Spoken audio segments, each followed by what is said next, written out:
Si je fais le choix de venir à vélo tous les jours au travail depuis toujours, c'est car Infomaniac c'est bien plus qu'un prestataire cloud qui a des solutions collaboratives. Je suis fier de travailler pour une boîte qui agit pour un numérique plus durable.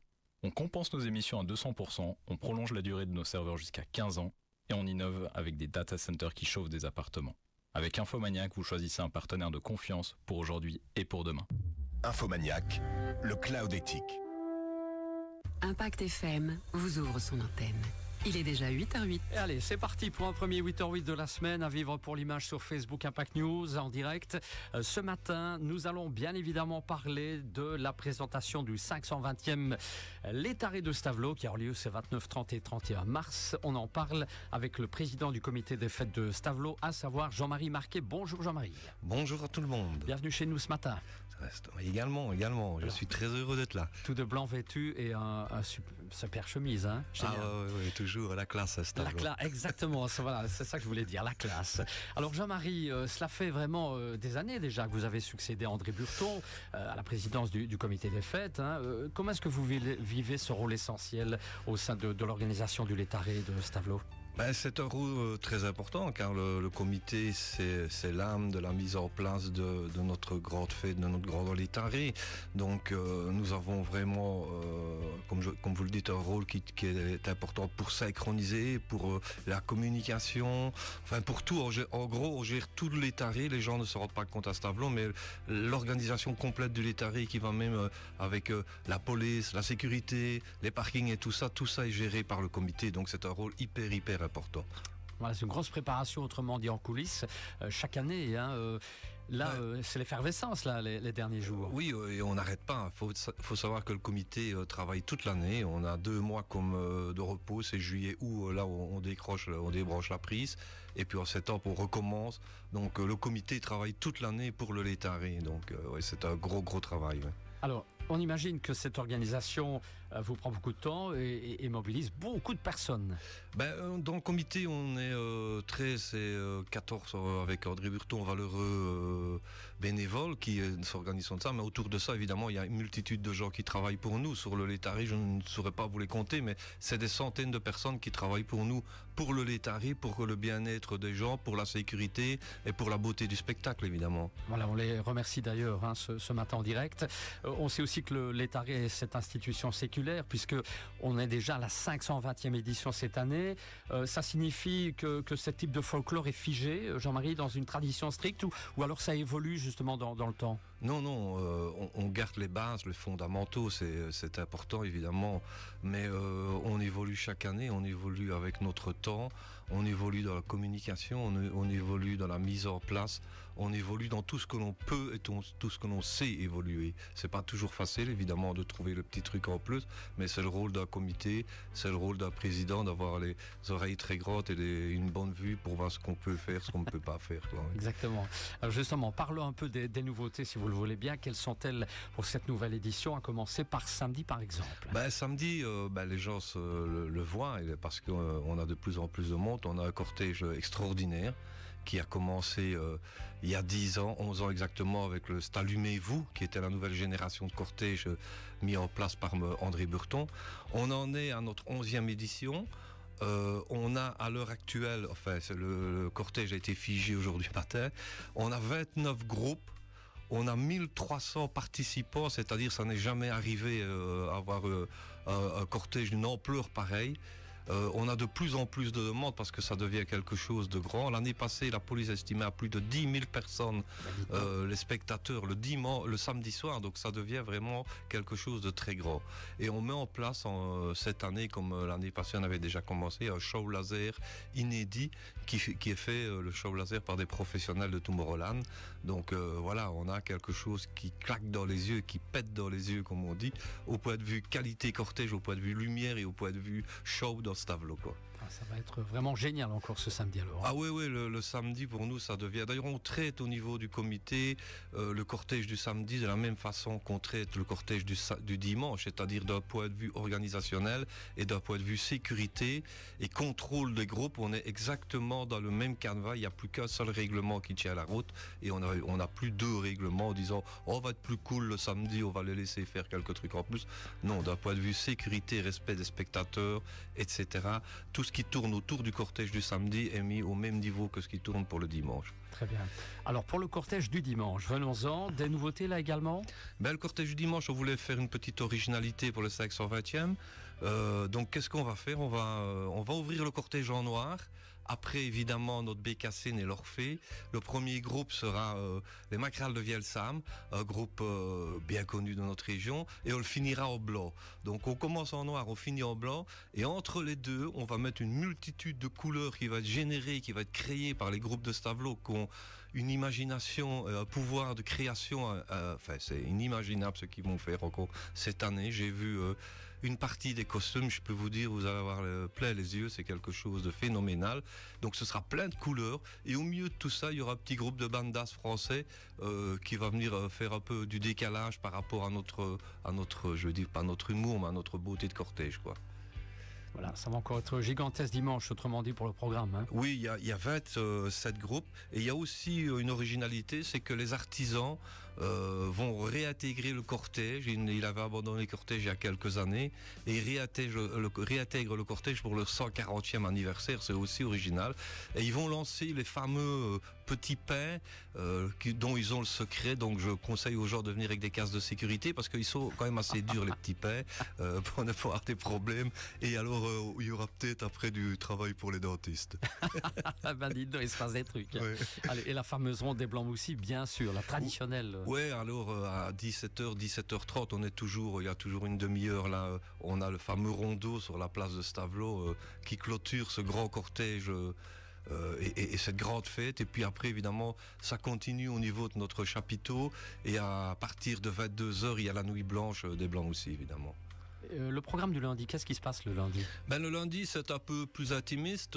C'est ce qu'on appelle nous le Massitour. Donc l'ensemble des groupes de Stavelot sort dans Stavelot. Ils vont dans les cafés, et ils vont à la maison de retraite, ils vont au ciné Versailles, ils vont à différents endroits. Ils vont boire un verre, représenter leur danse, ce qu'ils avaient mis, et présenter aussi leur... Donc c'est plus stavelotin. Et à partir de 22h, on se retrouve dans le grand chapiteau. Et à minuit et demi, évidemment, il y a la proclamation des résultats du fameux concours qui est aussi une originalité de Stavelot qui n'existe que chez nous, quoi. Qui remercie tous les groupes de toute façon, parce que c'est toujours assez compliqué, parce que tous les groupes ont une qualité vraiment incroyable, et remettre un concours, c'est plutôt compliqué. C'est un symbole pour le travail qu'ils ont accompli, voilà. Chacun a une spécificité, évidemment, c'est pas toujours évident. Ouais, c'est ça, quoi. Alors, évidemment, pour la suite, il faut évoquer ces tristes événements qui ont marqué tous les esprits ces derniers mois, avec les décès des deux grands maîtres Blancs-Moussis, à savoir Christian Nézère et plus récemment Pierre Blaise. Hein. Je suppose qu'un hommage va être rendu à ces deux personnages inoubliables qui sera mis en place durant toute l'édition. Oui, c'est-à-dire qu'en synchronisation avec les Blancs-Moussis, parce qu'on ne voulait pas faire de la redondance d'hommage tout le week-end. Donc le comité des fêtes va ouvrir la partie académique qui commencera à 10h15 avec une partie d'hommage à Christian et à Pierre. On a essayé de faire un peu dans l'originalité, dans le sens que on clôturera cet hommage-là par le chant du Létaré en wallon qui va être chanté justement par les artisans. Avec les paroles seront sur l'écran géant avec un karaoké pour que tous les Stavelotins puissent chanter ça. On a demandé qu'il y ait un maximum de Blancs-Moussis qui soient présents à la partie académique au matin, et qu'au moment où on chante ce chant du Létaré, pour que Pierre et Christian l'entendent, ils mettent leur masque avec le nez dirigé vers le ciel pour montrer qu'on le prend à eux, et que ce Létaré, ce 520e Létaré, c'est pour eux. Voilà, ce sera pour ce bel hommage rendu alors ce week-end.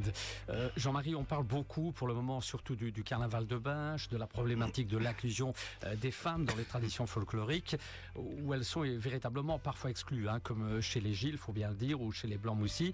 Là aussi, vous avez pris les devants avec une grande nouveauté? Oui, c'est ça. Donc, il faut savoir que nous, on avait introduit un dossier en 2021 au niveau de la région wallonne. On avait eu un retour de ce dossier avec 18 points, si j'ai bon de mémoire, où on nous demandait des explications complémentaires. Et un des points justement était la fameuse mixité au niveau des blancs moussis.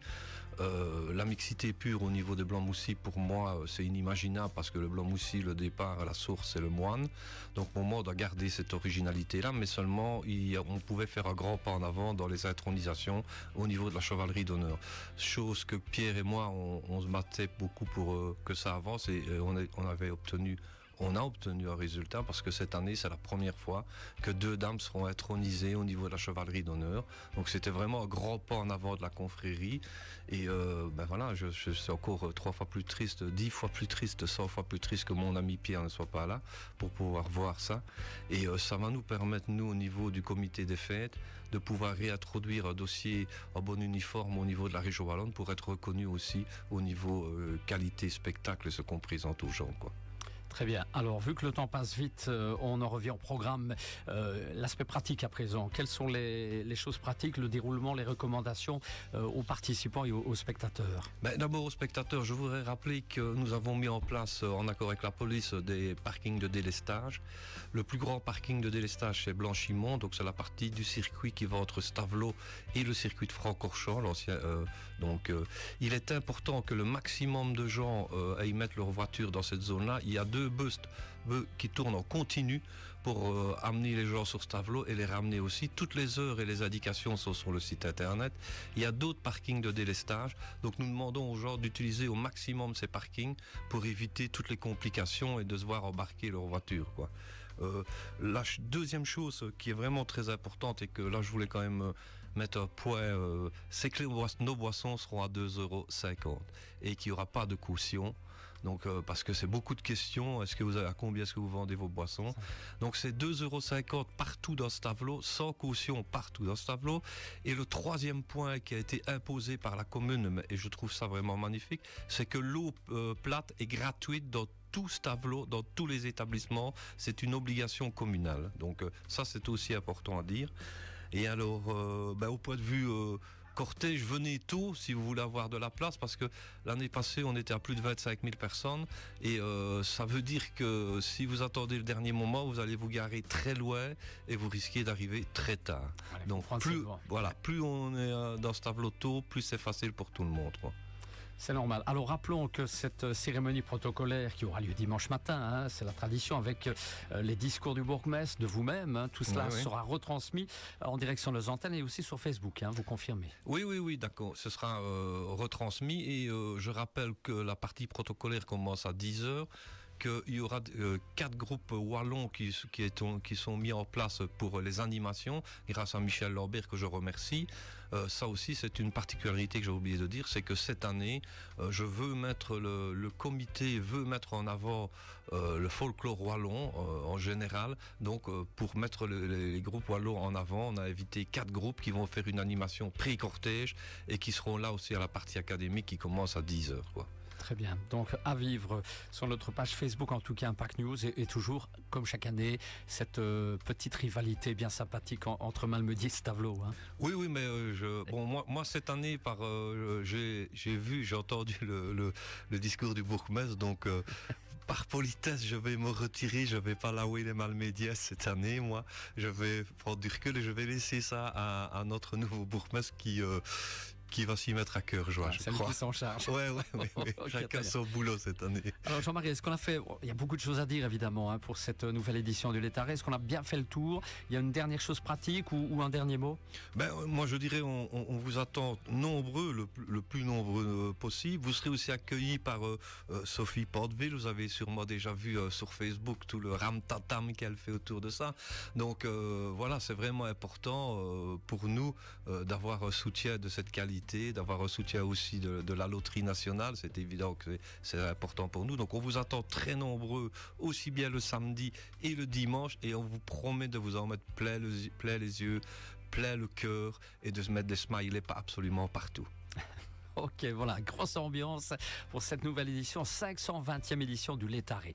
Jean-Marie, merci d'être passé au micro du 8h08. De rien, c'est un plaisir de venir ici. On vous souhaite une belle édition. On vous revoit si on n'était pas en direct sur la page Facebook Impact News. Je rappelle que demain, c'est la présentation de la nouvelle saison du circuit de Spa-Francorchamps, de l'événement du Cyclone Track qui aura lieu le 9 avril. On en parlera avec le directeur général du circuit de Spa-Francorchamps, à savoir Amaury Bertholomé, demain dans le 8h08. Plongez au cœur de la légende du plus beau circuit du monde.